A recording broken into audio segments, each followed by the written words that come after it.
मंगलमय परात प्रखलेश्वर, अकारण करुणा वरुणालय भक्त वांछा कल्पतरु, तड़ित विनिंदित पीतांबरधारी श्री बालकृष्ण लाल की वांग्मयी प्रतिमूर्ति श्रीमद् भागवत महापुराण हम आप सबके मध्य में विराजमान हैं। मंच पर विराजमान विद्वत वरेण्य समस्त विप्रवृंद, समस्त गंधर्वजन, ईस्ट कोलकाता नागरिक फाउंडेशन के समस्त हमारे पदाधिकारी जन, कथा के निमित्त मात्र यजमान और आप सभी पश्चिम बंगाल एवं कोलकाता के समस्त वैष्णव भक्त वृंद, मातृशक्ति, बालक मित्र, सखा, सबको जय श्री कृष्ण, जय सिया राम, जय श्रीमन नारायण, जय जय श्री राधे, जय जगन्नाथ। ठाकुर जी की परम कृपा है, हम आप सब लोग बंगाल की इस पावन भूमि पर श्रीमद् भागवत की मधुरतम कथा का रसस्वादन पान कर रहे हैं, जिसका आज पंचम दिवस यहां प्रारंभ हो रहा है। सॉरी, फोर्थ चौथा दिवस। अब ये सोचिए कि दिन कम बताए जाएं या दिन ज्यादा बताए जाएं, दोनों में अंतर क्या होता है। अन्यथा मत लीजिएगा बात को, पर जहां 4 दिन के लिए जाना हो और वहां एक दिन में ही ऐसा लगने लगे कि 4 दिन निकल गए, तो समझो कि प्रेम ज्यादा मिल रहा है। एक दिन में ही ऐसा अनुभव होने लगे कि भाई 4 दिन तो यहीं पूर्ण हो गए, पर 4 दिन में ऐसी अनुभूति होने लगे अभी तो एक ही दिन निकला है। वहां भी प्रेम की एक पराकाष्ठा होती है। तो बंगाल की इस कथा में दोनों मिश्रित चल रहे हैं हमारे। कुछ व्यवस्थाओं को देख करके तो लग रहा है कि कथा अभी चलती रहे, पर कुछ व्यवस्थाओं से यूं लगता है कि जल्दी और बड़े रूप में हो तो बढ़िया रहेगा। पर खूब आनंद है। देखिए, व्यवस्था और अव्यवस्था हमको थोड़ी देर तो डिसिप्लिन मेंटेन कराने में ही लगता है। ये देखो, झूला वाले लोग चिल्ला रहे हैं, सबसे पीछे जो लोग खड़े हैं उनसे हमारी प्रार्थना, आप लोग बैठ जाइए, बैठ जाओ, जहां जगह मिल गई वहीं बैठ जाओ। वो बेचारे पंडाल के बाहर दूसरे मैदान में हैं। बैठ जाओ भालोवासी, बैठ जाओ, बैठ जाओ। अब जैसे भी है बैठ के सुनो कथा भैया, व्यवस्था अपनी अनुकूलता से है। हमारी बात सुनिए। तो खूब आनंद हो रहा है, खूब अच्छा भी लग रहा है। आप सब लोगों का ये उत्साह, ये उमंग और ये भक्ति के प्रति प्रवाह देख करके खूब उत्सुकता भी बन रही है। किसी ने हमको आज लिख करके कहा है, महाराज जी अगली बार आप कथा सॉल्ट लेक स्टेडियम में करना, और अनुमति मिल जाए तो ईडन गार्डन क्रिकेट स्टेडियम में ही कर देना। अब जहां मिल जाएगी करेंगे, और हम अंतिम दिन अगली कथा की डेट घोषित करके जाएंगे। तो आप लोग बिल्कुल निश्चिंत होकर रहिए।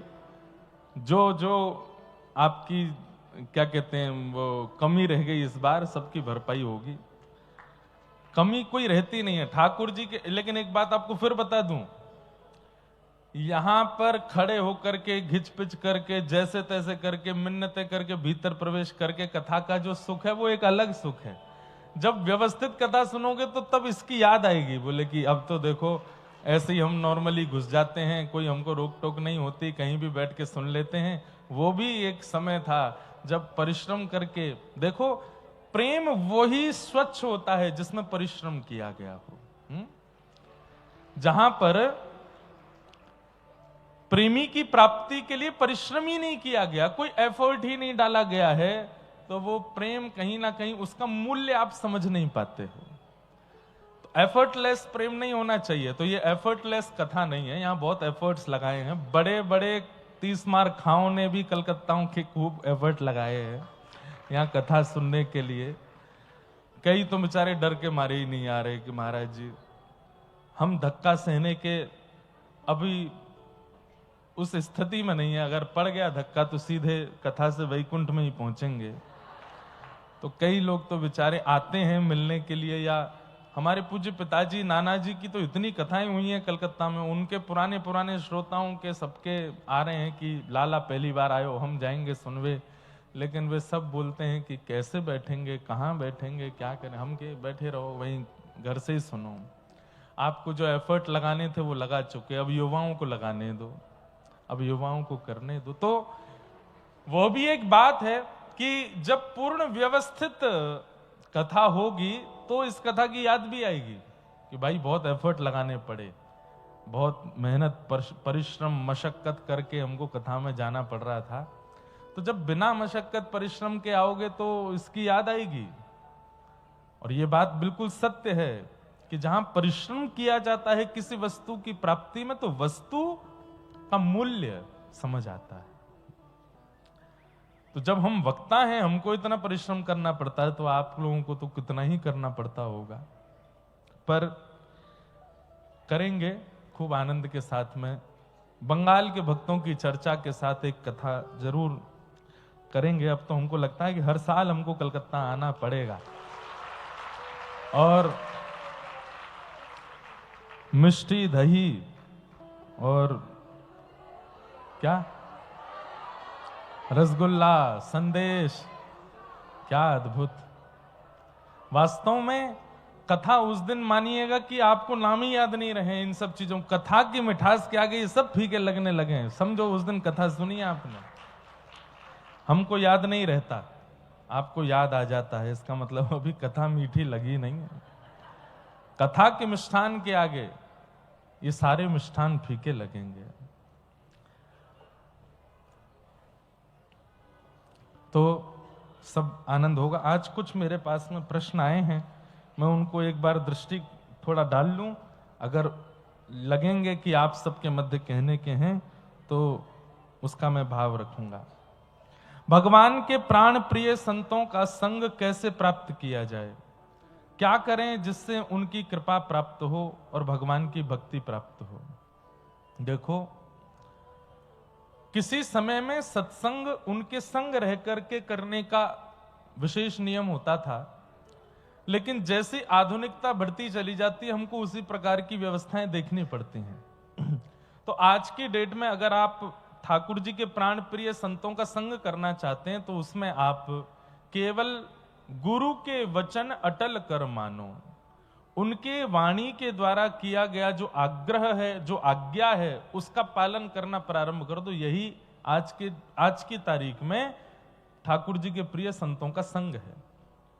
आप उनकी वाणी का अक्षरशः पालन करना प्रारंभ कर दो। हम एक बात कह रहे हैं आपसे, योग्यता मेरी नहीं है, योग्यता इस पीठ की है जहां मैं बैठा हूं। यहां बैठने के बाद में अगर कोई व्यास कुछ आज्ञा कर देता है और कोई उसको पालन करने लगता है, तो ठाकुर जी इंद्रेश ने कहा है ऐसा कहकर के उस बात को पूरा नहीं कराते, व्यासपीठ पे बैठ के कहा है और ये उसको मान रहा है, तो इसको पूरा होना चाहिए, ये कार्य पूरा सिद्ध होना चाहिए। ठाकुर जी ये जिम्मेवारी लेते हैं। ऐसे ही संतों का नाम क्या है, संत का जन्म कहां का है, संत का रूप कैसा है, संत की जटा कितनी बड़ी है, इसका कोई अभिप्राय नहीं, पर वो संत स्वरूप में है। उस समय वो जो बोल देता है और उसका कोई पालन करने लगता है, तो ठाकुर जी की जिम्मेवारी बन जाती है कि इस कार्य की पूर्ति हो। समझ में आई बात? सुनिए बात को।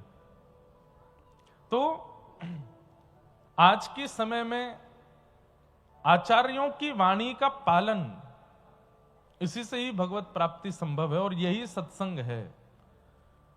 और आपने दूसरी बात कही कि क्या करें कि जिससे उनकी कृपा प्राप्त हो। उनकी आज्ञा का पालन करना जैसे ही आप प्रारंभ कर देंगे तो उनकी आज्ञा से प्राप्त होने वाली जितनी भी श्रेष्ठता है वो सब उन्हीं की कृपा है। इसलिए आज एक ही तरीका है, क्योंकि हम लोग कलयुगी जीव हैं। हम किसी के बहुत पास रहते हैं ना तो हमको उसमें दोष दिखने लगता है। ये चैतन्य महाप्रभु वाला समय नहीं है, ये सूरदास जी वाला समय नहीं है। अभी ये कलयुग, घोर कलयुग की तरफ बढ़ रहा है। मैं व्यासपीठ पर बैठा हूं इसलिए मैं अच्छा लग रहा हूं। आप मेरे कक्ष में भी 24 घंटे मुझको देखते रहेंगे तो मुझ में भी दोष दिखने लगेगा आपको। और जैसे जैसे कलिकाल आगे बढ़ रहा है दोष बहुत ज्यादा और बहुत जल्दी दिखते हैं। ब्याह से पूर्व लड़के में नारायण दिख रहे थे और लड़की में साक्षात लक्ष्मी परांबा जगदंबा दिख रही थी, पर ब्याह के बाद क्या होता है, धीरे धीरे धीरे धीरे उसके प्रति दोष भाव आने लगता है। अरे ये तो ऐसा भी है, ये तो ये भी करता है। बाद में पता चली ये तो सच धज के रोज फोटो भेजता था, ये तो नहाता भी नहीं है। अति सामीप्य जब होने लगता है तो दोष दर्शन होता है।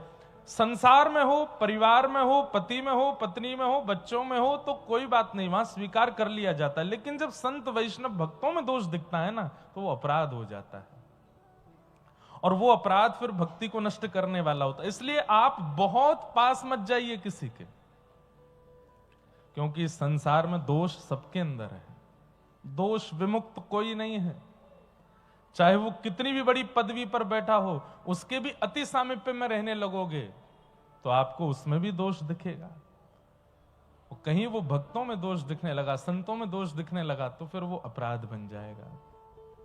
इसलिए आज की तारीख में सत्संग केवल वाणी का पालन यही होना चाहिए। कई छोटे छोटे बालक युवा आते हैं, महाराज जी आप हमको हम घर बार छोड़ देंगे, आप हमको संग रख लो, अपने कथाओं में रख लो। नहीं, हम जो अपने मित्र भाइयों के साथ में रहते हैं, इनके साथ 10-10, 20-20 साल हो गए, कईयों के साथ हम पढ़े हैं, कईयों की गोद में हम खेले हैं, तो इनके साथ में एक परिवार जैसा भाव है। अब नए बालक जो होते हैं उनको जब संग रहने की इच्छा होती है तो मन तो होता है कि जब हमारी कथा से भक्ति कर रहे हैं तो संग भी रख लें, लेकिन डर भी लगता है कि कल को हमारी सामान्य सी स्थिति पर भी अगर इसको दोष दर्शन हो गया तो इसकी भक्ति पहले छूट जाएगी। इसलिए हम दूरी रखते हैं, दूर ही रहो, 1 ही घंटा मिलो, 10 मिनट ही बात करो, इससे ज्यादा मिलो नहीं। क्यों? क्योंकि दोष आ गया तो भक्ति क्षीण होगी। इसलिए आज की तारीख में संत संग क्या है? उनकी वाणी का पालन। फिर किन्हीं का आया है, हमें अपने गुरुदेव के प्रति कैसा भाव होना चाहिए? वैसे गुरु जो है वो भाव का ही नाम है, गुरु जो है वो भाव का ही नाम है। अब भाव के प्रति कैसा भाव रखना चाहिए ये आपका प्रश्न है। जैसे मां भाव है, पिता भाव है, संबंध भी है, परंतु आप कभी कभी किसी और को भी तो मां बोलते हैं। एक प्रसंग याद आया, सुना दूं, वैसे तो थोड़ा अलग प्रसंग है लेकिन सुना देता हूं। काशी में कबीरदास जी की जब बहुत प्रसिद्धि हो गई, इतनी प्रसिद्धि हो गई श्री कबीरदास जी की कि महाराज जहां वो निवास करते थे वहां हजारों की तादाद में भीड़ आने लग गई। कबीरदास जी का भजन छूटने लगा। कबीरदास जी बोले मैं क्या करूं, ये इतनी भीड़ मेरे पीछे लग गई है, ना मुझे भजन करने देते हैं, ना मुझे ठाकुर जी की आराधना करने देते हैं, बस 24 घंटे भीड़ चारों तरफ घेर के रखती है। तब बोले क्या करूं? बोले ऐसा कुछ कृत्य करता हूं जिससे भीड़ मुझसे दूर हो जाए। तो श्री कबीरदास जी एक नगर वैश्या के पास गए और नगर वैश्या के स्थान पर जैसे ही पहुंचे तो 10, 15, 20 आदमी बैठे थे, कुछ पी रहे थे, मसनद पर टिके हुए उसका नृत्य देख रहे थे। कबीरदास जी का जैसे ही आगमन हुआ सब घबरा करके खड़े हो गए, अरे कबीर, संत कबीर आए, संत कबीर आए। वो वैश्या भी पानी पानी हो गई, ये मेरे यहां कैसे आ गए? सब लोग वहां से भागे। कबीरदास जी ने उस वैश्या के चरण पकड़े और कहा, मां मेरी रक्षा करो। अब वो मां नहीं है, लेकिन मां एक भाव का नाम है। कभी किसी के प्रति जागृत हो जाता है तो आप बोल देते हैं कि आप मेरी मां हैं। किसी के प्रति बहन की भावना जग जाती है तो आप उसको बहन संबोधित कर देते हैं। हाँ, किसी के प्रति पत्नी या पति की भावना जागृत नहीं हो सकती कि भाई तुम तो हमारे पति जैसे लगते हो तुम तो हमारी पत्नी जैसे लगते हो। ये भावना थोड़ी गलत है। पर मां, पिता, पुत्र, पुत्री, चाची, चाचा, दादी, दादा, ये सारे संबंध आप कहीं भी देख सकते हो, उसमें कोई वो नहीं। पर अति पर्सनल जो ये पति पत्नी का संबंध होता है, ये ठाकुर जी के अलावा किसी में नहीं देखा जा सकता। ठाकुर जी में पति दृष्टि रख सकते हैं, ठाकुर जी में पत्नी दृष्टि रख सकते हैं। तो जाकर के कबीरदास जी ने कहा, मां मेरी रक्षा करो। वैश्या घबरा गई, आप मेरे पैर क्यों छू रहे हैं? और मैं एक वैश्या हूं, आप इतने बड़े संत, मैं आपकी रक्षा कैसे करूंगी? बोले मुझे प्रसिद्धि से बचना है, मैं बहुत परेशान, मेरा भजन छूट गया है प्रसिद्धि के कारण। तो बोले क्या करें? बोले आप एक नगर यात्रा पर निकलती हो कभी कभी संध्या के रात्रि के समय पर, और आपको देखने के लिए असंख्य जो व्यसनी लोग हैं उनकी भीड़ लगती है। तो आप जब निकलती हैं जिस रथ में, उसमें मुझे भी बैठा लेना, और साथ में एक बोतल में मैं भी रामानंदाचार्य जी का सुंदर अभिषेक युक्त जल मैं भी पीता रहूंगा, थोड़ा इधर उधर ऐसे सिर करूंगा, आपके बगल में बैठ जाऊंगा तो मेरी अप्रसिद्धि हो जाएगी, मेरा अपयश हो जाएगा सब जगह। और प्रसिद्धि लगने में वर्षों लगते हैं, पर अपयश होने में एक रात ही काफी है। एक रात काफी है। एक रात भी बहुत बड़ी बात कह रहा हूं मैं, 1 घंटा काफी है। आप लोग सोच लीजिए कि संसार कितना विचित्र है। किसी व्यक्ति के अच्छे कर्म को हमें पता लगने में 10 साल लग जाते हैं कि इस व्यक्ति ने यह भी किया है। कलकत्ता के कई ऐसे धनी मानी लोग होंगे जिन्होंने बहुत सेवा के प्रकल्प भी यहां कर रखे हैं, पर हम उसको उन भावों से नहीं जानते। हम जानते ये धनवान है, इसके पास ये गाड़ी है, इसके पास ये प्रसिद्धि है, इसके पास ये उपलब्धि है, लेकिन सालों बाद पता चलता अरे वो चिकित्सालय भी इनका है, वो वृद्धाश्रम भी इन्हीं का है, अरे ये इतनी कन्याओं का ब्याह भी कराते हैं। मतलब श्रेष्ठ बातें पता लगने में समय लगता है। और कोई व्यक्ति कुछ गलत कर दे, दिन में ही पता चल जाएगा, रात में किया दिन तक तो खबर फैल गई। कितना खतरनाक है संसार। अपयश को फैलाने में हमको समय नहीं लगता। कबीरदास जी बोले आप ऐसा कर दो तो वो ठीक है। अब वो वैश्या ने अपने रथ में कबीरदास जी को बैठा लिया। कबीरदास जी बढ़िया चरणामृत पी रहे हैं। अब चरणामृत वो भी चंदन आदि लगा करके चरणामृत निकाला गया तो शीशे के पात्र में वो लगी रहा था कि कोई पीला पानी है। तो पहली बात तो रथ में कबीरदास बैठे हैं, इसी से ही अपयश हो गया। और देखो देखो देखो ये क्या चल रहा है, क्या चल रहा है, क्या हो रहा है, क्या हो रहा है। कबीरदास जी वो पानी और पी में जोर जोर से, तो महाराज पूरी काशी में क्या पूरे भारत में अपयश हो गया कबीरदास जी का। लोगों ने कह दिया हम तो पहले ही कह रहे थे मुस्लिम का जाया है, ये कैसे हिंदू देवताओं को पूज करके पूजनीय हो सकता है। जो लोग कबीरदास जी का सत्संग सुनने जाते थे उनके माता पिता पतियों ने घर में रोक टोक लगा दी, अरे इसका सत्संग सुनने जाओगे, वो एक वैश्या के संग घूमता है। अचानक से भीड़ कम हो गई।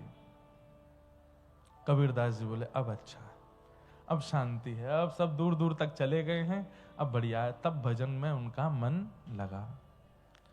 तो अपयश जानबूझ करके कराया अपना, ताकि भजन। फिर बाद में उन राजा को भी संशय हो गया कि मेरे गुरुजी में सच में दोष है क्या। लेकिन फिर बाद में जाकर के वो सब स्पष्ट हुआ कि ये भीड़ दूर करने के लिए चैतन्य महाप्रभु, श्रीमन चैतन्य महाप्रभु आजानुलंबित बाहु थी उनकी, इतनी लंबी बाहु थी कि वो जब चलते थे तो उनकी भुजाएं घुटने तक स्पर्श होती थी। दूसरा चैतन्य महाप्रभु हैं तो श्री कृष्ण ही, तो जब चाल चलते थे तो वो उनकी चाल इतनी मधुर लगती थी कि मतलब मान लीजिए कि जब महाप्रभु जी प्रवचन करते थे तो हजारों की तादाद में पश्चिम बंगाल के वैष्णव सुनने के लिए आते थे, लेकिन उसमें 40% लोग सुनने नहीं आते थे, केवल महाप्रभु जी को देखने आते थे कि ये सुंदर कितने हैं। और फिर सुनहरे केश थे। सन्यास ग्रहण करने से पहले तो कभी कभी जब हवा चलती थी तो जब महाप्रभु जी के सुनहरे केश मुख पर आते और जब वो हटाते, आहा, पीछे के 10-5 लोग तो ऐसे मूर्छित होके गिरते। क्या स्वरूप है चैतन्य महाप्रभु का। और नाम ही है गौरांग। तो ऐसा गौर वर्ण था उनका कि जब सूर्य की किरण पड़ती थी तो उनके अंग को देख करके कितने लोग मोहित हो जाते थे। लेकिन महाप्रभु जी ने विचार किया, इतनी भीड़ हो गई है मेरे साथ में, ये भीड़ है किस लिए? इतने लोग प्रवचन सुनने वाले तो नहीं है। तब उनको पता चला कि ये मेरे रूप स्वरूप और मेरे उस पर ज्यादा आकर्षित हैं। तब जब महाप्रभु जी ने सन्यास ग्रहण किया और जैसे ही अपने केश दान करवाए, तो चैतन्य चरितामृत में कितना सुंदर भाव है कि जो नाई बाल काटने के लिए आया ना, उसके भी हाथ कांप रहे थे। महाप्रभु जी के केशों को मैं कैसे हाथ लगाऊं? और जब उसने अपना उस्तरा सिर पर रखा है और जैसे ही खींचना प्रारंभ किया, उसको 2-3 बार तो मूर्छा आ गई कि मैं कैसे कर सकता हूं, इतने सुंदर रूप को मैं कैसे केश विहीन करूं। तो महाप्रभु जी ने ही हाथ से पकड़ा, उसमें बल आया, बोले कि तुम्हारा कार्य है, करो। तो जब केश विहीन कर दिया तब भी लग तो सुंदर ही रहे थे, लेकिन 30% जनता कम हो गई। क्यों? वो मरी केश पर रहे थे वो, और केश चले गए। धीरे धीरे फिर वही रह गए जिनका माध्यम जगन्नाथ जी थे, जिनको जगन्नाथ जी को प्राप्त करना था, वो रह गए महाप्रभु जी के साथ। बाकी की जो अराजक भीड़ थी वो सब छटने लगी। तो ये विषय मैंने इसलिए शुरू किया कि हम कई संबंध भाव से मान लेते हैं। गुरु भी एक भाव का नाम है। पर फिर भी आपने पूछा है कि हम अपने गुरुदेव के प्रति कैसा भाव रखें, तो वैसे तो कहा गया कि गुरु को साक्षात परब्रह्म मानो, लेकिन हम अभी घनघोर कलिकाल में, बहुत लॉजिकल बात है, हम परब्रह्म नहीं देख पाएंगे गुरु में। लेकिन मैं महाराष्ट्र के भक्तों से सीखता हूं, तो गुरु में क्या देखो? बोले गुरु में मां देखो, ये मेरी मां है, मेरी मैया है। और अपने गुरु को मैया कहो। हमारे भारत में पहली,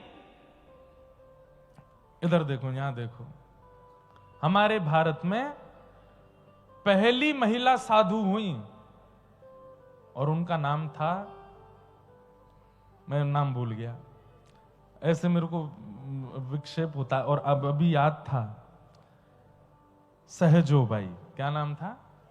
सहजोबाई। उनके गुरुदेव थे श्री श्याम चरण दास जी महाराज। अब पूरा संबंध तो कैसे बताऊं, पर हमारी गिरधर लाल जी का जहां अभी ब्याहुला हुआ है, और ब्याहुला में जहां से हमारी श्री जी आई हैं ठाकुर जी की, वो इसी परंपरा से आई हैं जिनकी हम कथा सुना रहे हैं। श्याम चरण दास जी की श्री सुख संप्रदाय, जिसे सरस निकुंज कहते हैं, वहीं के आचार्य हुए श्याम चरण दास जी, उनकी शिष्या थी सहजोबाई। और वैसे शारीरिक संबंध में सहजोबाई और श्याम चरण दास जी दोनों बहन भाई हैं, दूर के बहन भाई थे। वो पूरा संबंध मुझे याद भी नहीं है, पर ये बहन भैया ही थे। पर अपने भाई को गुरु मानती थी सहजोबाई। तो उन्होंने अपने गुरुदेव के लिए जो संबोधन किया है, हम बालक तुम माई हमारी, हम बालक तुम माई हमारी, हम बालक तुम माई हमारी, हम बालक तुम माई हमारी, पल पल माही करो रखवारी, पल पल माही करो रखवारी। गुरु भी तो यही करता है, माँ भी यही करती है। माँ जब बालक छोटा होता है, कहीं गिर ना जाए, कहीं लुढ़क ना जाए, कुछ खाना ले, कुछ पीना ले, कुछ उल्टा सीधा उठा ना ले। माँ 24 घंटे ध्यान रखती है उसका। गुरु भी तो यही करता है। अगर आप हर दिन अपने गुरु की वाणी सुनते हैं तो गुरु क्या करता है? संभालता ही तो है।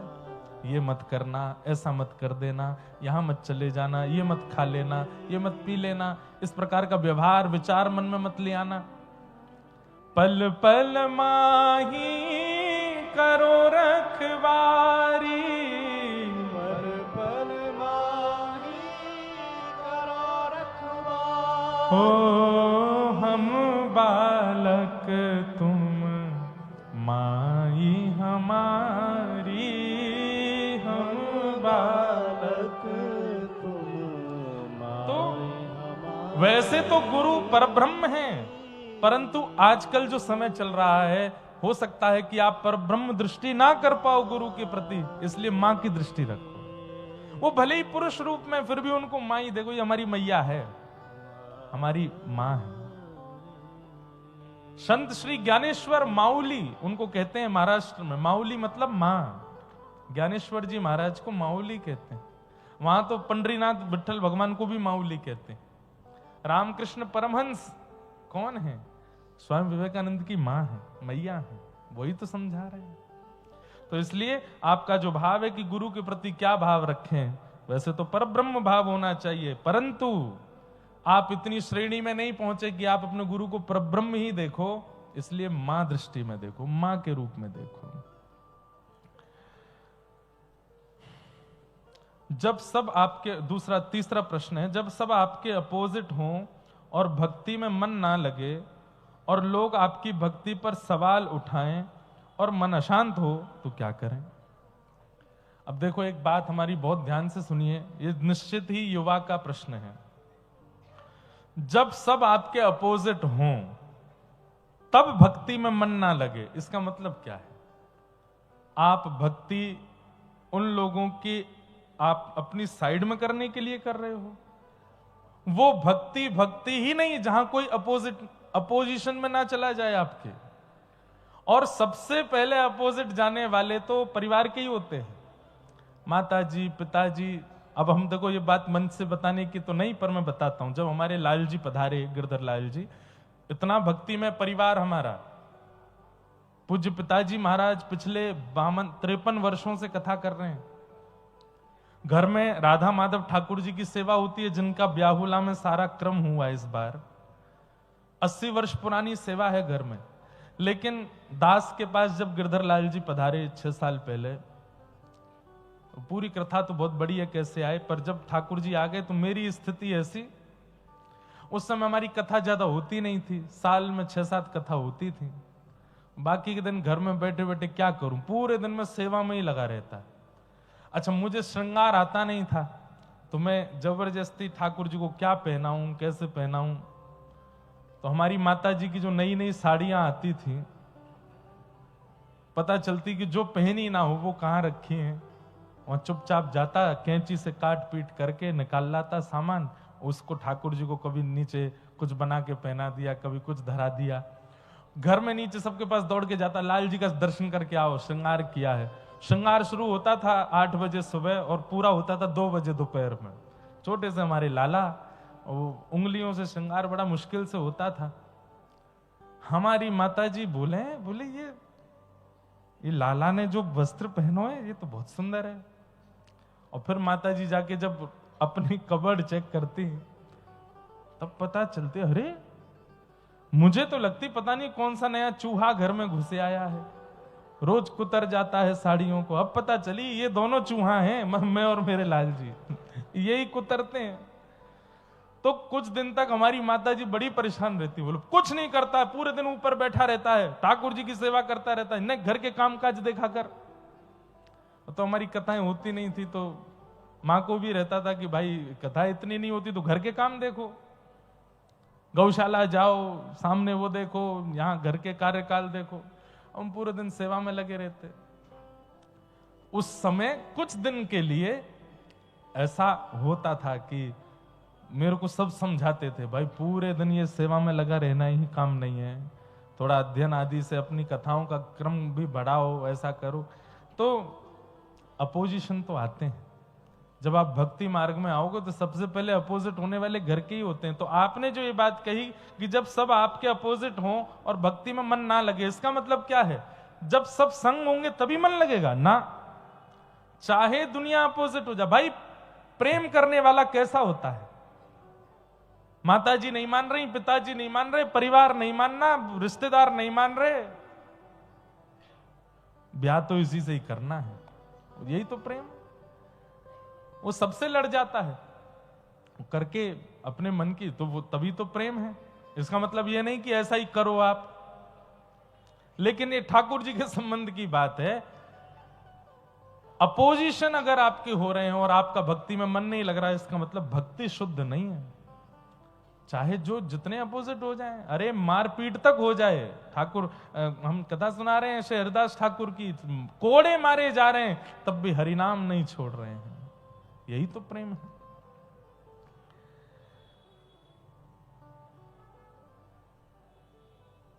फिर किन्हीं ने लिख करके कहा है कि महाराज जी, जीव गोस्वामी पाद जी के बारे में भी कुछ कहिए। जरूर सुनाऊंगा, मन में भाव आएगा। इन्होंने कहा फिर हमारे ठाकुर जी राधा दामोदर जी के लिए जय बोल दो, राधा दामोदर लाल की। फिर एक व्यक्ति ने एक संकेत भी किया है कि महाराज जी, इस कलकत्ता की भूमि पर ऐसी भक्ति वेदांत स्वामी श्री प्रभुपाद जी का भी जन्म हुआ कलकत्ता में ही। तो आप बंगाल के वैष्णवों के बारे में बोल रहे हैं, तो यह भी एक बार बोल दीजिए कि कलकत्ता में ही इस्कॉन के संस्थापक श्री भक्ति वेदांत स्वामी प्रभुपाद जी का जन्म हुआ। बहुत बहुत आपको शुभकामनाएं कि ऐसी धरती पर, पावन धरती पर उनका प्रादुर्भाव हुआ, जिनके कारण आंग्ल देश में जन्मे लोग भी हरिनाम कीर्तन करने लगे, महामंत्र का उच्चारण करने लगे, गीता जी को जानने लगे। ऐसे महापुरुष यहाँ प्रकटे। ये यहाँ का सौभाग्य है, इस भूमि का सौभाग्य है। और आज गणतंत्र दिवस है। आप समस्त वैष्णव भक्त वृंदों को आज के पावन दिवस की बहुत बहुत शुभकामनाएं, बहुत बहुत बधाई, बहुत बहुत हृदय से आभार। भारत के कुछ प्रसिद्ध राष्ट्र दिवस हैं, जिनमें से एक आज है। 15 अगस्त के दिन हम लोग स्वतंत्रता दिवस मनाते हैं। 2 अक्टूबर के दिन हम लोग गांधी जी की जयंती का दिवस मनाते हैं, और भी कई सारे दिवसों को मनाते हैं। परंतु हमें लगता है कि भक्ति, कृष्ण भक्ति और राष्ट्र भक्ति हर दिन होनी चाहिए, केवल एक ही दिन नहीं। आज मुझे कोई बोला महाराज जी तिरंगा पहन के बैठना मंच पे, मैंने आज ही क्यों बैठे? बैठे तो फिर रोज बैठे। तिरंगा तो रोज पहन के बैठना चाहिए, आज ही क्यों बैठे? आज के दिन ही कई लोग गालों पे भी तिरंगा लगवाते हैं, तिरंगा वाले पटका पहनते हैं। हमको पता नहीं क्यों ऐसा लगता है कि एक ही दिन क्यों? अब नवरात्रि में भाई लोग और कई परिवारी लोग छोटी छोटी बालिकाओं को घर में बुला करके उनका पूजन करते हैं, चरण धोते हैं, उनको होते हैं। अरे महाराज, 9 दिन में अगर कोई पिता बेटी पर गुस्सा भी करे तो सब अरे भाई नवरात्रि चल रही है, अभी लाली पे गुस्सा नहीं। ये नवरात्रि 9 ही दिन की थोड़ी होती है, हर दिन होना चाहिए। एक स्त्री का पूजन, एक बालिका का पूजन, एक बालिका का सम्मान तो हर दिन होना चाहिए। तो ये जो हमने पूरे साल भर में कुछ दिन राष्ट्र को, कुछ दिन ठाकुर जी को, कुछ दिन देवी आराधना को दिए हैं, हमें लगता है 365 दिन ये होना चाहिए, ये एक दिन का विषय नहीं होना चाहिए। आज के दिन तो इतनी राष्ट्रभक्ति जग जाती है। सुबह सुबह अभी वंदे मातरम चल रहा है, कहीं पर राष्ट्रगान, कहीं राष्ट्रगीत, कहीं तिरंगा फहराया जा रहा है, और कल कुछ नहीं होगा, 27 जनवरी को नहीं होगा।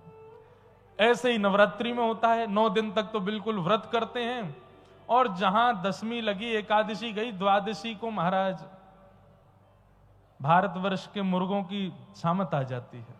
बोले 9 दिन तो तुम बच गए, अब कहां भागोगे? मछलियों की सामत आ जाती है। ऐसे नवरात्रि का क्या फायदा? ऐसी रामनवमी, जन्माष्टमी का क्या फायदा, जहां पर केवल एक ही दिन ही ठाकुर की आराधना में हम पूरा सर्वस्व लगाते हैं। इसलिए ये गणतंत्र दिवस, स्वतंत्रता दिवस और राष्ट्रभक्ति का तो हर दिन होना चाहिए। इस राष्ट्र को बार बार प्रणाम करते हैं जिस राष्ट्र में हम जन्मे हैं, और इस राष्ट्र को बार बार प्रणाम करते हैं जिस राष्ट्र ने इतने भक्तों को जन्म दिया है। इस राष्ट्र को बार बार प्रणाम करते हैं जिस राष्ट्र ने साक्षात ठाकुर जी को जन्म लेने के लिए यहां आना पड़ा। ऐसे इस राष्ट्र भारत को हम बारंबार वंदन करते हैं, बारंबार प्रणाम करते हैं, बारंबार नमन करते हैं। आप सबको बहुत बहुत बधाई। अब आज ठाकुर जी का भी जन्मोत्सव होना है, तो अब कथा क्रम में आगे बढ़ेंगे, बाकी की चर्चाएं वहां करते करते और ठाकुर जी के जन्मोत्सव तक पहुंचेंगे। कल हम लोगों ने श्रवण किया कि परीक्षित को 7 दिन में मरने का श्राप लगा और वो सुखदेव जी की सन्निधि में आकर के कहते हैं कि महाराज जल्दी मरने वाले की मुक्ति का उपाय बताओ। और वहां श्री शुकाचार्य जी महाराज उन्हें कहते हैं कि तुम मुक्ति नहीं भक्ति मांगो। मुक्ति के बाद तो, मुक्ति का मतलब तो मृत्यु के बाद भगवान का दर्शन होता है, पर भक्ति का मतलब तो जीते जी भगवान का दर्शन होता है। जीवित अवस्था में ठाकुर जी का अनुभव हो, इस कामना से तुम कथा का श्रवण करो। तब श्री शुकाचार्य जी महाराज के चरणों में प्रार्थना करते हुए कहा कि भगवान अब आप मुझे कुछ सुनाइए, मुझे भक्ति वर्धन वाला विषय बताइए। और यहां से श्री सुखदेव जी अब बिल्कुल प्रारंभ से शुरू करते हैं और सृष्टि प्रसंग सुनाते हैं। सृष्टि प्रसंग सुनाते हुए उद्धव और विदुर जी का संवाद और वहीं विदुर मैत्रेय का संवाद और संपूर्ण कथा का क्रम सुनाना प्रारंभ करते हैं। सृष्टि में सबसे पहले मानव रूप में मनु महाराज का आगमन हुआ, जिन्हें हम स्वयंभू मनु कहते हैं। सब लोग बहुत ध्यान से सुनिए। स्वयंभू मनु, हम लोग बंदरों की संतान नहीं हैं, हम स्वयंभू मनु की संतान हैं। उन्हीं को आदि मानव, आदि मतलब पहला मानव कौन था पृथ्वी का? स्वयंभू मनु। जब पृथ्वी की रचना कर दी ब्रह्मा जी ने, उद्भिद, स्वेदज, जरायुज, अंडज आदि आदि सब कुछ बना दिया। उसके बाद ब्रह्मा जी ने विचार किया कि इस पृथ्वी पर अब कौन जाए। तब अपने अंग को ही 2 रूपों में परिवर्तित किया, जिसमें बाम अंग से शत्रुपा और दाहिने अंग से स्वयंभू मनु प्रकट हुए। और इन दोनों की 3 पुत्री और 2 पुत्र हुए। आकुति, देवहूति, प्रसूति ये 3 बेटी हैं। प्रियव्रत और उत्तानपाद ये 2 पुत्र हैं। तो पृथ्वी पर सबसे पहले आने वाले मानव कौन है? स्वयंभू मनु। उनकी 3 पुत्री हुई, उनमें से एक पुत्री का प्रसंग हम लोग अब सुनेंगे, जिनका नाम है देवहूति। बिल्कुल शांति से सब लोग श्रवण कीजिए। देवहूति माता, इनका विवाह हुआ कर्दम नाम के ऋषि के साथ में। ये कर्दम ऋषि ब्रह्मा जी की छाया से प्रकट हुए थे और इन्होंने 1000 वर्ष तक तपस्या की। 1000 वर्ष बाद जब ठाकुर जी प्रसन्न हुए, प्रकट होकर के बोले वरदान मांगो, क्या चाहिए? तब इन्होंने वरदान मांगा। क्या वरदान मांगा? कि तथा सचाहम परिवोनुकाम समानशीला ग्रह में दधेनु क्यूपेवान मूलमशेष मूलम दुराशय काम दुदांघ्रिपश्य। बहुत सावधानी से सुनिएगा।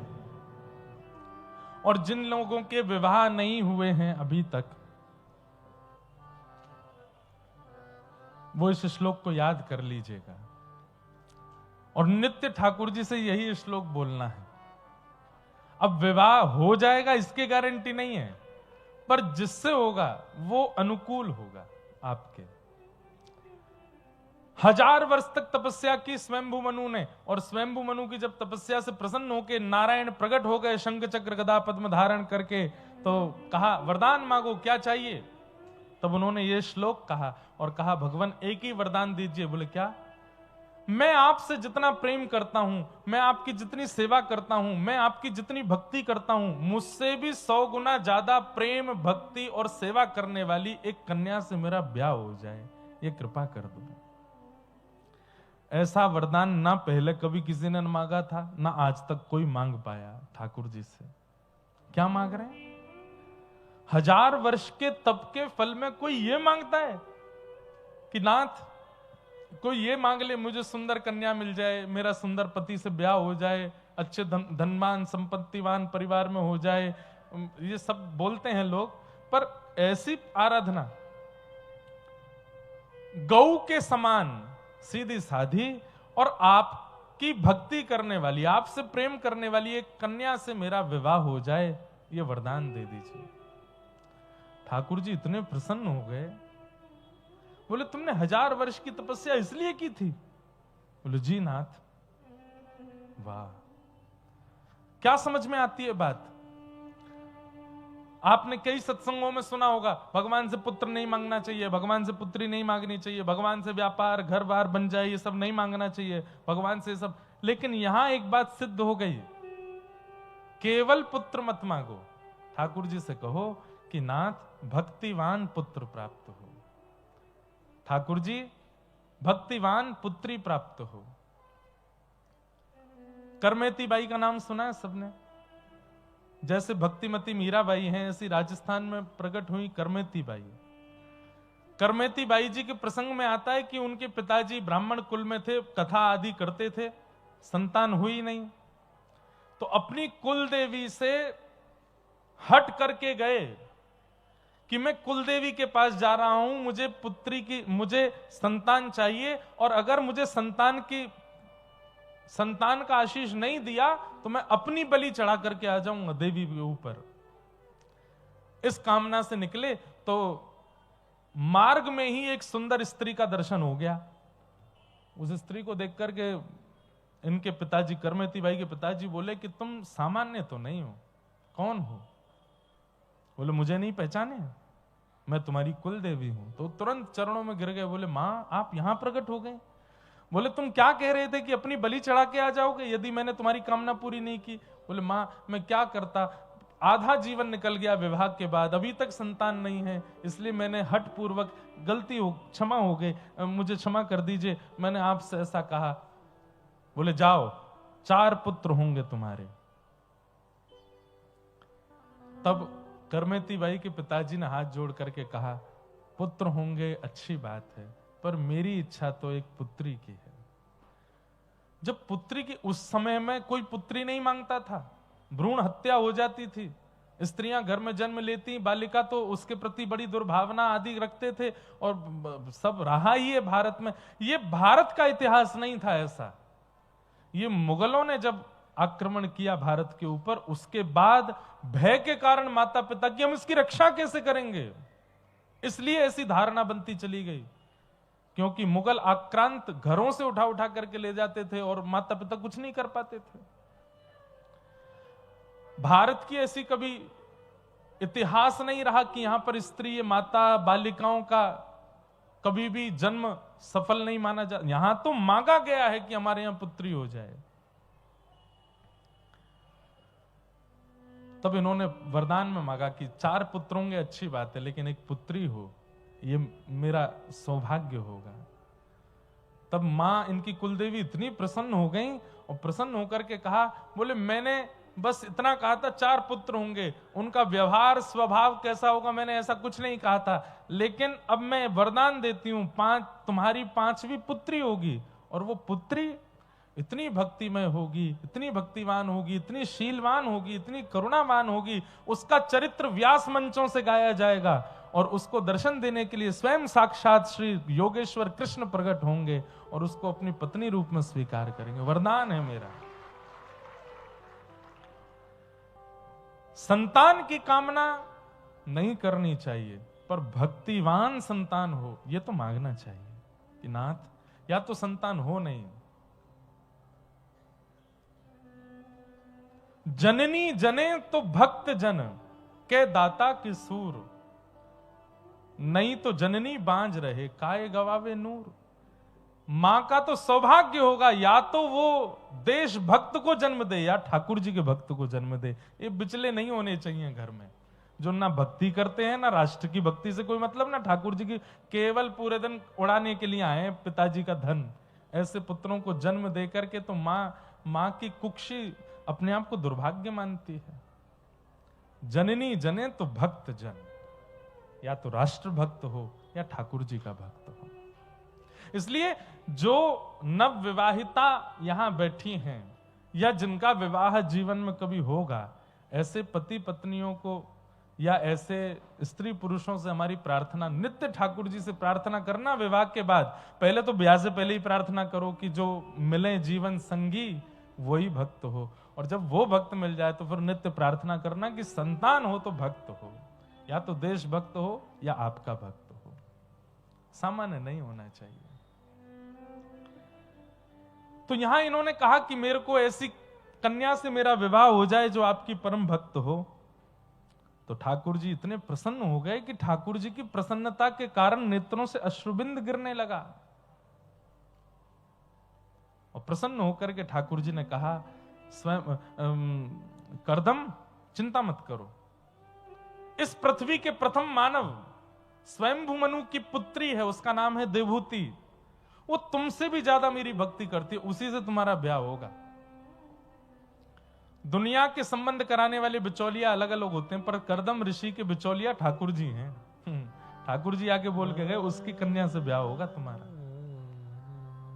और करदम ऋषि जाते जाते बोल रहे हैं, ठाकुर जी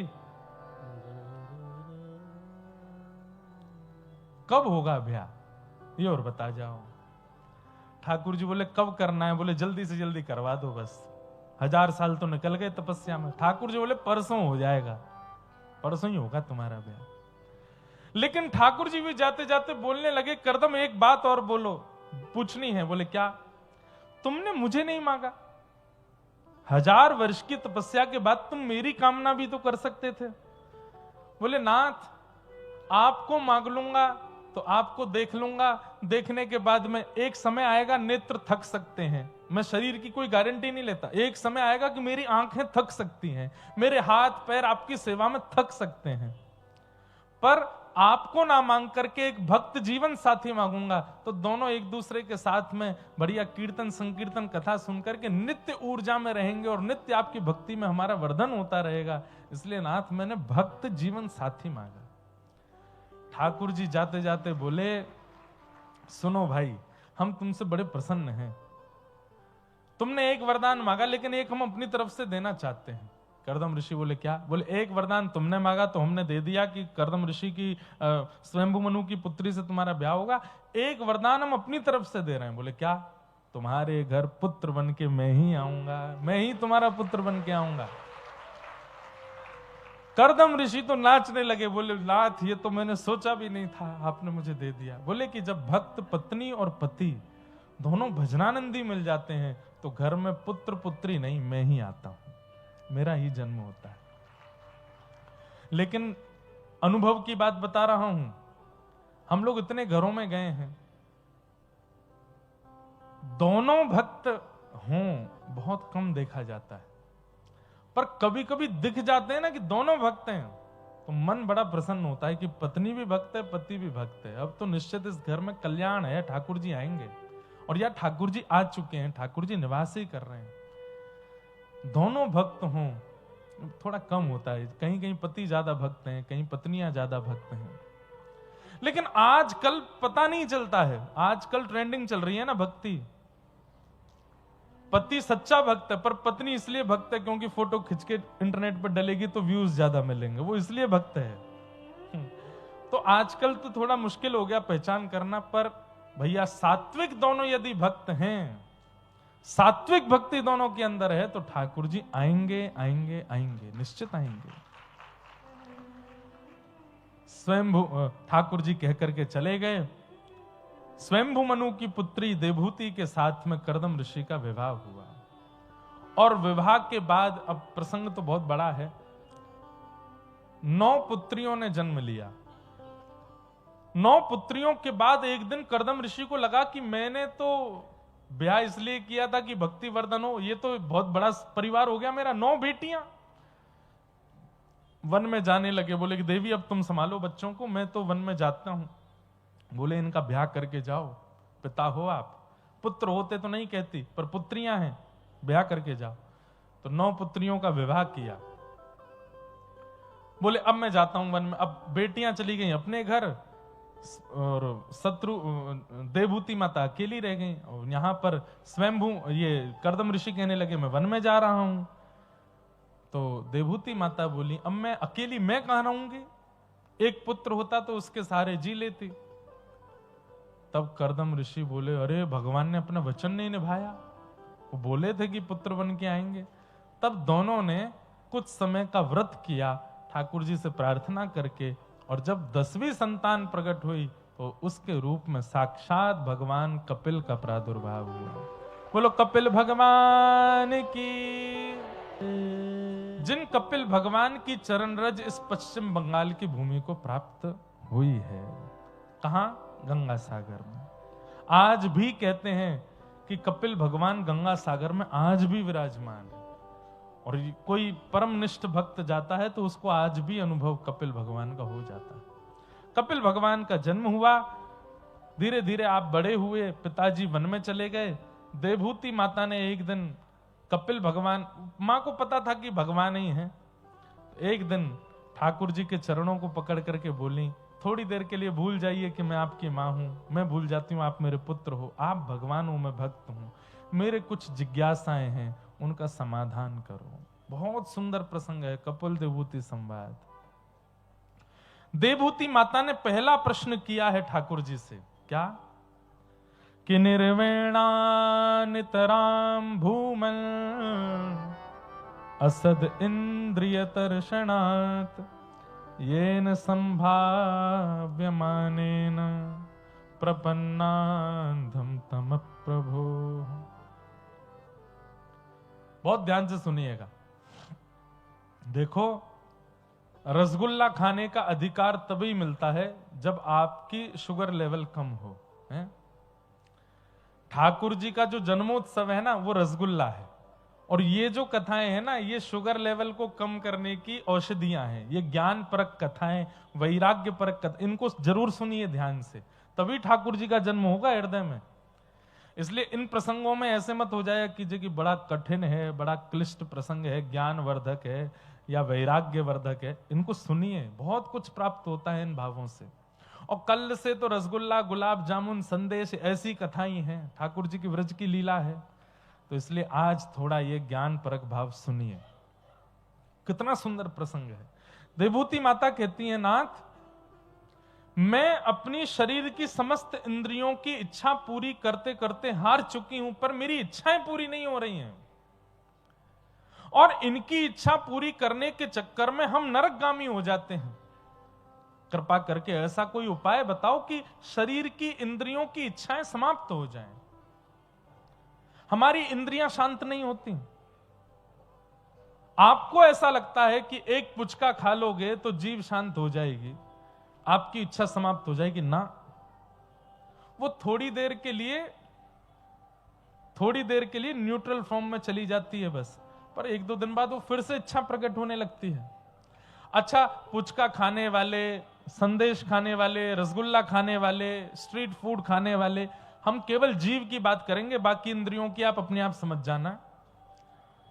ये लोग तो फिर भी ऑकेजनली इनकी इच्छाएं प्रकट होती हैं, पर व्यसन करने वाले, उनकी तो हर दिन प्रकट होती है। तंबाकू खाने वाले, बीड़ी सिगरेट पीने वाले, मदिरा पान करने वाले, इनकी तो हर दिन प्रकट होती है, हर क्षण प्रकट होती है। देवभूति माता यही कह रही है कि इन इंद्रियों की इच्छा पूरी करते करते हमारा पूरा जीवन निकल जाता है, पर ये इंद्रियां कभी शांति नहीं होती। आपको ऐसा लगता है कि बुढ़ापे में इच्छाएं नहीं होती, बुढ़ापे में इच्छाएं बहुत होती हैं, पर इंद्रियां ताकतवर नहीं रहती। तब बुढ़ापे में भी इच्छा होती है पुचका मिले, पर दांते ही नहीं है। बुढ़ापे में इच्छा तो होती है कि हम भी कुछ समोसा आदि ये सब पावें, पा तो लेंगे, पचाएंगे कैसे, लिवर काम नहीं करता। इच्छाएं बहुत होती हैं व्यक्ति की, मरते दम तक इच्छाएं रहती हैं, पर उस समय शरीर साथ नहीं देता। ऐसा मैं क्या करूं जिससे मेरी इच्छाएं समाप्त हो जाएं, मेरे तन को फिर कोई इच्छा ना रह जाए। पहला प्रश्न ठाकुर जी इसका उत्तर दे रहे हैं। बंधुओं, इसको दर्शन शास्त्र कहते हैं। इतना सुंदर है ये, इसी को सांख्य शास्त्र भी कहते हैं। ठाकुर जी उत्तर देते हुए कहते हैं, योग आध्यात्मिक पुंसाम मतो निःश्रेयसाय में अत्यंतो परतीर्यत्र दुःखस्य च सुखस्य च। मां,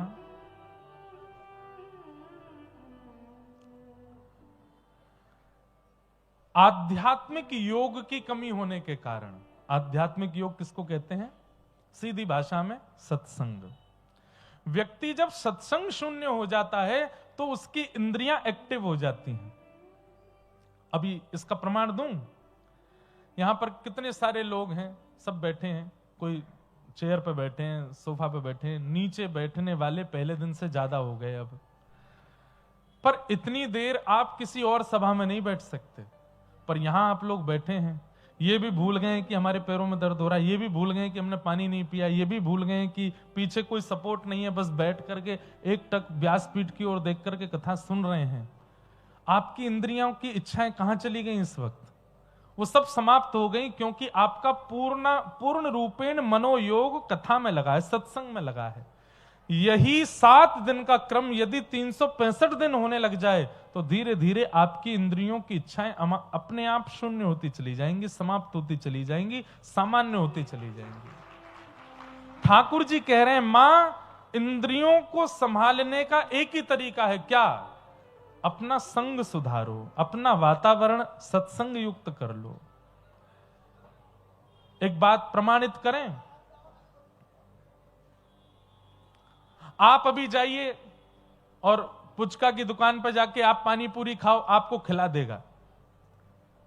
पर यहां धोती पहने हुए, बगलबंदी पहने हुए, नीचे खड़ाऊ पहने हुए, तिलक लगाए हुए, पटका डाले हुए हम जाएंगे ना, तो पुचका वाला बोलेगा, महाराज जी 1 मिनट रुको, पहले मैं धो लूं, हाथ वाथ साफ कर लूं, थोड़े बर्तन स्वच्छ कर दूं, प्याज लहसुन की सामग्री दूर कर दूं, दूसरी चटनी। अगर वो वास्तव में रूप देख करके पहचान, मतलब थोड़ी उसकी भावना, ये भावना उसके मन में कैसे आई कि मैं पवित्रता कर लूं? क्योंकि वस्त्रों से पता चल रहा है कि व्यक्ति सत्संगी है। इसलिए व्यवहार और सांसारिक व्यक्ति वस्तु इसको परोसनी नहीं है, इसलिए वो व्यवस्थित करने में लग जाता है। अरे कहां तक कहें, हम फ्लाइट में जाते हैं तो पहले एयर होस्टेस पूछ लेती थी वेज नॉन वेज, अब नहीं पूछती। महाराज जी जैन लोगे, फ्रूट प्लेटर लोगे? क्यों? उसको कैसे पता कि ये नहीं खाने वाले हैं? स्वरूप ने बता दिया। तो इसका मतलब क्या? ये स्वरूप भी सत्संग है, ये तिलक भी सत्संग है। आप कैसे बैठते हैं, कैसे उठते हैं, कैसे लेटते हैं, कैसे खाते हैं, वो भी सत्संग है। केवल प्रवचन सुनना सत्संग नहीं होता, आपका आचार विचार, चलना फिरना, उठना बैठना, वस्त्र पहनना भी एक सत्संग का द्योतक होता है। उससे भी कई वातावरण की चीजें पवित्र होती चली जाती हैं।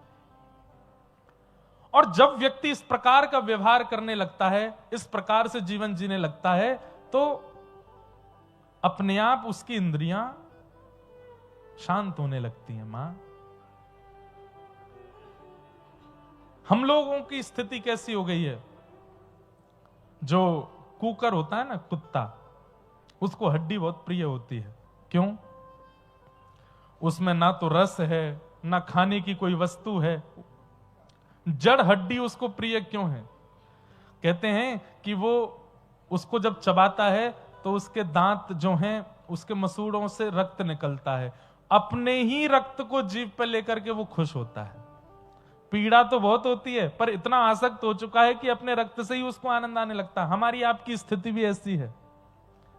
समोसा खाने से, पुचका खाने से, उल्टे सीधे चीज खाने पीने से पता है कि हमारे शरीर को ही ठेस पहुंचने वाली है, शरीर को ही बुरा होने वाला है, लिवर खराब होने वाला है, हार्ट फेल हो जाएगा, ब्लॉकेज हो जाएगी, ये हो जाएगा, वो हो जाएगा। लेकिन हम इतने आसक्त हो चुके उस वस्तु के सेवन में कि हम जानते हुए भी नहीं छोड़ते। तंबाकू खाने वाले लोग यहां पे भी बहुत बैठे हैं, पर मैं उनकी ओर देखूंगा नहीं। वो कहेंगे महाराज जी हमको ही कह रहे हैं, पर मैं कह दूं ये तो स्वतंत्र है, यहां से तो मैं बोल सकता हूं। तंबाकू की सुगंधी नहीं ले सकते आप, सुगंधी तो बोलना उसको अपराध है, दुर्गंध है, दुर्गंध।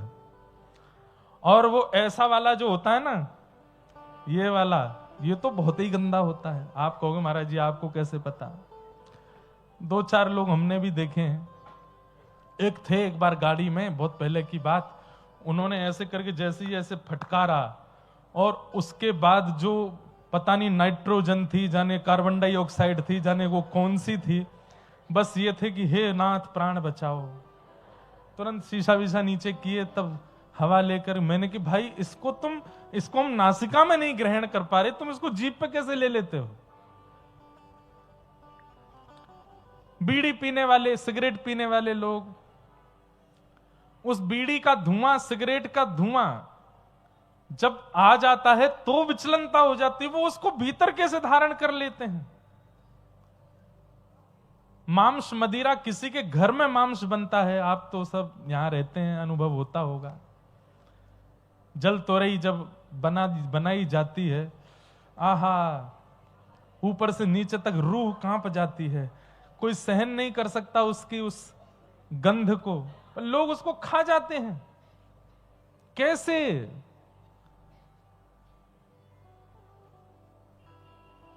इंद्रियां इतनी ज्यादा विचलित हो चुकी हैं कि अब उन्हें दुर्गंध का, मांस का, रक्त का, दया का कोई भान नहीं होता है।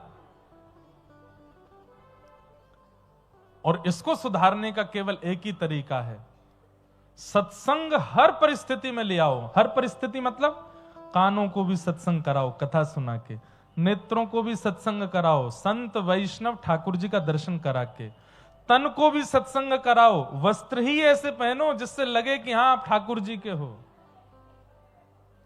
भक्तिमती मीराबाई गाती हैं,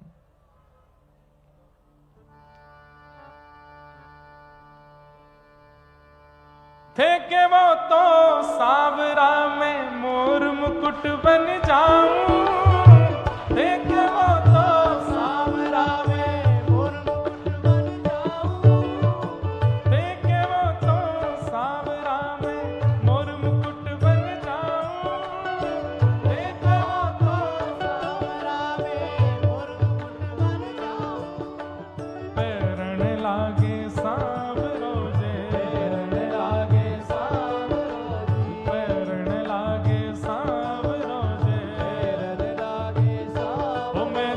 मस्तक से लग जाऊं रे, मैं तो मस्तक से लग जाऊं रे, मैं तो मस्तक से लग जाऊं रे, मैं तो मस्तक से लग। अरे आपको कुर्ता पहनने में शर्म आ रही है, धोती पहनने में शर्म आ रही है, शिखा रखने में, मीराबाई कह रही है मैं तो मोर मुकुट बन जाऊंगी अगर ठाकुर जी पहन लें तो, मैं तो गले की माला बन जाऊंगी यदि ठाकुर जी धारण कर लें। अरे धोती पहनने से, बगलबंदी पहनने से, कुर्ता पहनने से, तिलक लगाने से सिद्ध हो जाता है कि आप ठाकुर जी के हो।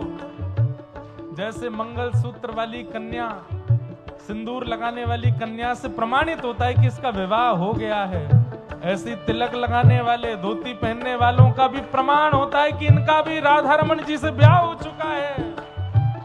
हे मोहन आओ तो सही, गिरधर आओ तो सही, माधव रे मंदिर में मीराबाई अकेली खड़ी। मोहन आओ तो सही, गिरधर आओ तो सही, माधव रे मंदिर में मीराबाई अकेली खड़ी। हे मोहन आओ तो सही, गिरधर आओ तो सही, माधव रे मंदिर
देखो तो सावरा में पग पायल बन जाऊं।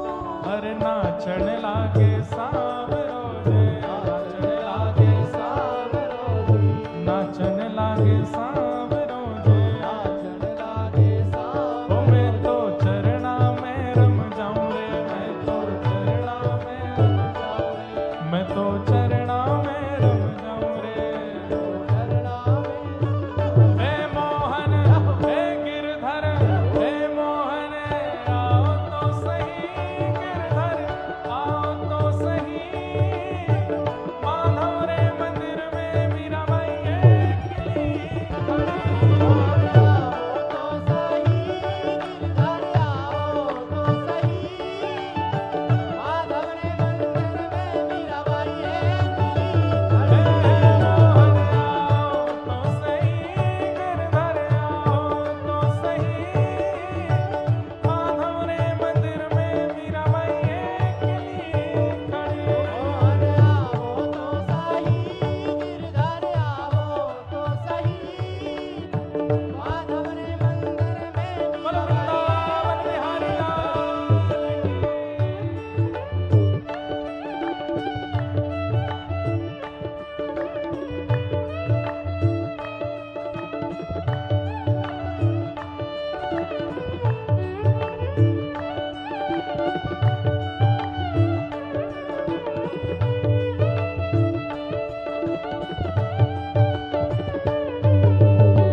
नावन लागे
जय